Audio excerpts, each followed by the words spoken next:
you thinking of making a move to Castle Rock, but not exactly sure where you want to land? No. But I'm listening. Well, today we're going to take you through Crystal Valley Ranch, Founders Village, the Meadows, and Terrain, give you the scoop on all of them so you can figure out which one you want. And hey, I know the HOAs here can get super confusing. We'll break down all of them, including one neighborhood that has 2 separate HOAs, just to make it confusing for you. And we'll make sure you know exactly what you're paying and what you're getting. We're Jake and Megan Freedle, your brother-sister real estate team, full-time agents, and part-time tour guides to South Metro Denver.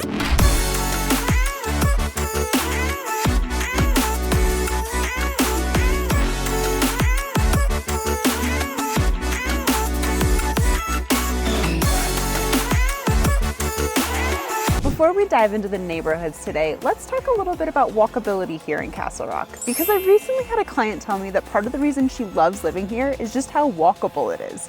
As someone who works all around Denver, that kind of threw me a little bit because I don't really think of Castle Rock as being super walkable. You're not super close to restaurants, you have to drive to any grocery store. But what she meant was it is a beautiful community to walk around in. You're walkable to your schools, you're walkable to tons of parks, and in places like the Meadows, you have lots of trail systems to walk through.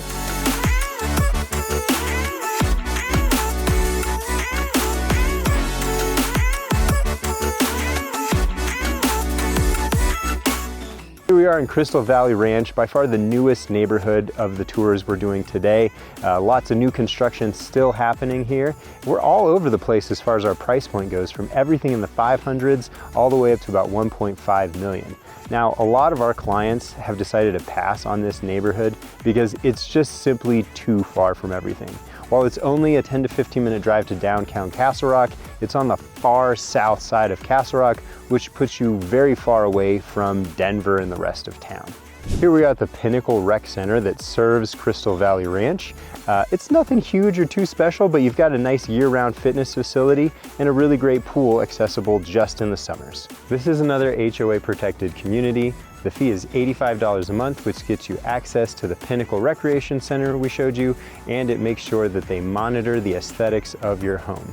Now, another thing you should know is that all of the fences in Crystal Valley are the split rail fence, which is a pro or a con depending on your taste. Crystal Valley is a pretty big community with over 1,500 total acres, and about 500 acres of that is allotted for outdoor space, including wildlife corridors, recreational areas, parks, and 7.5 miles of trails. Now, there's a couple different flavors of house in here. There's the more cookie cutter stuff that's new on very small lots, and then there's kind of some of the older stuff where we have tons of mature trees, bigger backyards, much prettier landscaping. Make sure you call your favorite real estate agent and we'll get you into the perfect spot of this neighborhood. Looking into the data here in Crystal Valley Ranch, your typical median home is looking like about a 4-bedroom, 4-bathroom, over 4,000 square foot home. That is huge. Yeah, it's massive, and the median sale price is about $720K with the average build year of 2020. And it's really interesting to see that $720K number here because you really have homes on both sides of the spectrum. You've got, just within the last year, 45 homes that sold under $600K, but still over 25 homes in the last year that sold over the $1 million mark. The interesting thing is in Castle Rock, if you're buying over $1 million, this is getting you a lot of bang for your buck. That is a lot of house. So in a lot of neighborhoods, you'll see this diverse price range coming along with different levels of homeowners association, including different services, different amenities. Not true in Crystal Valley Ranch. The big explaining factor here is you've got smaller homes and larger homes, and then you've got different build qualities. So we've got 4 builders in here. It's D.R. Horton, Richmond American, Taylor Morrison, and Toll Brothers. Richmond American actually has 2 qualities of build. They have more of your standard build and a luxury line. So those D.R. Horton and the lower level Richmond American homes are going to be some of your smaller homes on smaller lots. And then you go into the Richmond luxury builds and the Taylor Morrison and the Toll Brothers, and you get the larger homes on larger lots, spanning all the way from the 500s up to over $1.5 million.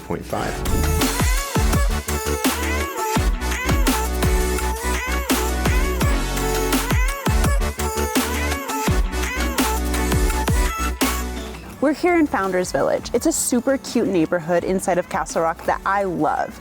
It's an HOA protected community, and you can see that as we're walking through.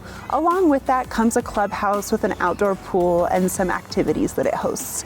It's maybe not the most robust of amenities, but along with that comes a super reasonable HOA fee. Here we're looking at less than 20 bucks a month paid out semi-annually. And if you're craving more, we have the Castle Rock Rec Center just down the road that has more. For your typical home in Founders Village, we're looking a little smaller with 3 bedrooms, 3 bathrooms on average, and about 2,200 square feet. Also a little older with the average build year being 1999, but along with that, a lot lower of a median close price, looking at $546,000, which is a lot more accessible. And what a community you get into for this price point. You're under $600,000, you still have a great amount of space, whether it's for kids or for your fur babies or your home office. And at $1999 average build year, you're looking at modern materials and a really safe home. Just a few minute drive from downtown Castle Rock and the outlets, this is still a really great location for a great price point. One cool thing people love about Founders Village is proximity to hiking. Right in the neighborhood, you've got that Mitchell Creek Canyon trail system, but then even just down the road, you've got Castlewood Canyon, really cool hiking over there. Another thing to note about Founders Village specifically is Castle Rock as a whole does have higher property taxes. Now, I know Colorado property taxes are really not bad in comparison to a lot of other states, but Castle Rock, in comparison to other nearby cities, is already elevated. Then Founders Village, if you compare it to its neighbor in the Meadows, has even higher property taxes. So where you're saving on your HOA, you're likely making up in your monthly payment on some additional property taxes. Now we're over in the Meadows community, and when we're talking about the difference between Founders Village and the Meadows, it's a little more than just an east versus west thing. The Meadows has better access, more recreation centers, and walking trails. Now it's important to note that there are 2 homeowners associations in this community. MCN is the more expensive one at $86 a month, and it gets you access to the Grange and the Taft House pool and recreation centers. The MCA is the cheaper one at $40 a month. You don't have access to the rec centers, but you are in this beautiful community. Here in the terrain, we're just north of Founders Village, and we're neck and neck with Crystal Valley Ranch for newness of the community. Complete with just over 600 acres of open space, this community also has the largest square footage of any of the neighborhoods that we're talking about today. Your HOA fees here at the terrain are looking just under $100 a month, broken out into quarterly payments. For that, you are getting a beautiful new community, well-maintained open space, and this clubhouse behind me with an outdoor pool. But I would say for that, you are sitting at the top of your HOA cost for kind of the lower end of your amenity feel. You've got some really large homes in the terrain again. We're looking at an average 4-bedroom, 3-bathroom home of about 3,800 square feet and the average build year of 2018 with a median close price of just over $700,000. So a lot of similarities between Terrain and Crystal Valley Ranch as far as size and price point goes, but we have 2 very different feeling communities here. Whereas Crystal Valley Ranch is more of a mountain contemporary Colorado modern architecture, Terrain, by contrast, has more traditional Colorado craftsman and ranch contemporary. I'm sure there's so much more you want to know about Castle Rock, including what it's like in the Castle Rock downtown and what there is to do nearby. We've got all that info and more on our channel, so subscribe so you don't miss a beat. Thanks for joining us, and we'll see you next time.